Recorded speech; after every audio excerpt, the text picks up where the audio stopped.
I wanted to just echo that we were very lucky because we already had the integration since Legacy Tower in September 2018 opened. So all of our waveforms and ventilators and all monitors were already integrated. So that was also an incredibly lucky thing because March 2020 became a very scary time.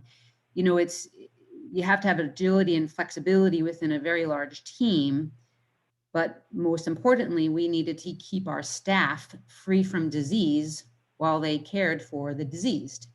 And so how do you do that? And so, like I said, with some agility, we had to pivot. And already, using the existing platforms was essential. And then into that new practice, it had to happen very quickly and become very well orchestrated so that we didn't have any pause or any gaps in our ICU level of care.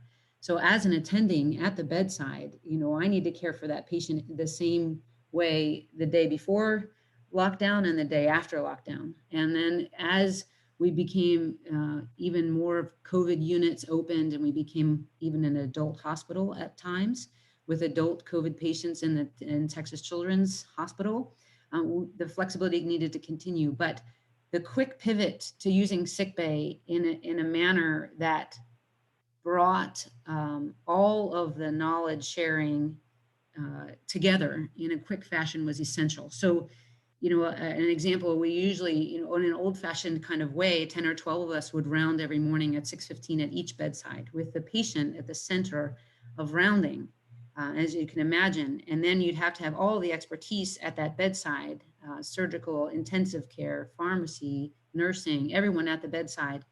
And then 10 and 12 of us would walk around to every single bed every morning. Now that couldn't happen with social distancing and to keep our patients safe. So that moved into a different platform room where then we could share the sick bay real-time, high-fidelity data as if you were looking at the monitors in the room over then a web-based interface. So then everyone could still continue to share and actually add more and more specialists to the review of that data. So all of our decisions are very data decision, but the patient could still stay at the center.